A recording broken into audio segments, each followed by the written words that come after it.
Good morning, Peter. It is Monday, the something of March, except that it's not because I'm actually filming this on Sunday, because Sunday is the day that I make pretzels.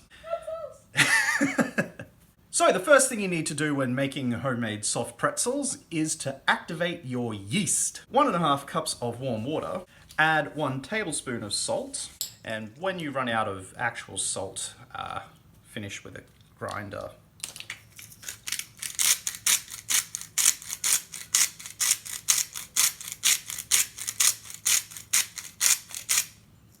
Blame the coronavirus. Given recent events, we are low on salt. Then 1 tablespoon of sugar, stir that up, then add your yeast. We then let that sit for about 5 minutes until the yeast gets all activated and foamy. We will be back. 5 minutes later, we now have some foamy yeast in a glass jug. We now need to add that into a larger bowl.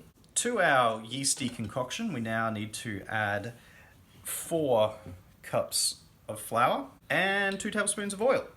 Stir this the heck up. The good thing about this soft pretzel recipe is that there are no eggs involved, because eggs have suddenly become as rare as hen's teeth.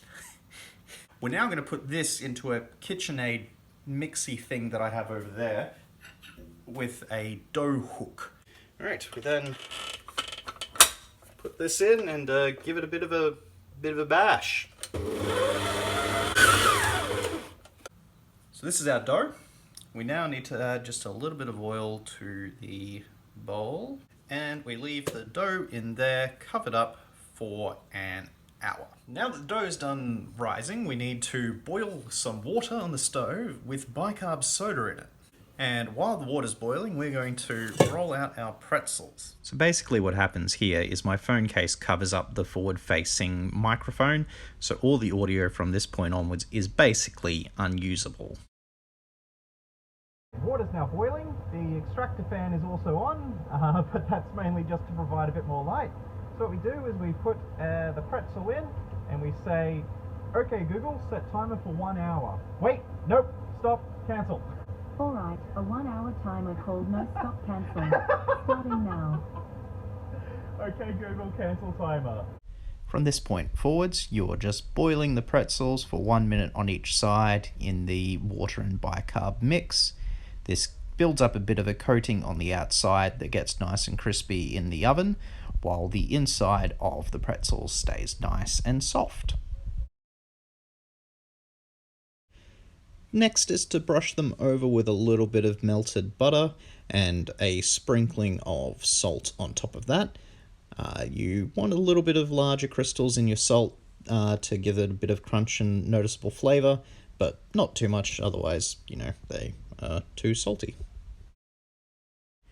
And finally, you put them in the oven for about 20 minutes or so at 200 degrees Celsius. I'm not going to translate that into Fahrenheit because all the sensible countries in the world already use Celsius. You'll notice they're done when they're all nice and golden brown. They may have some splitting on the sides or on the top, which is completely normal, and they're delicious either by themselves or with some mustard. And it doesn't matter what size or shape they end up, just like people, they are delicious exactly like they are. Peter, I'll see you on Wednesday.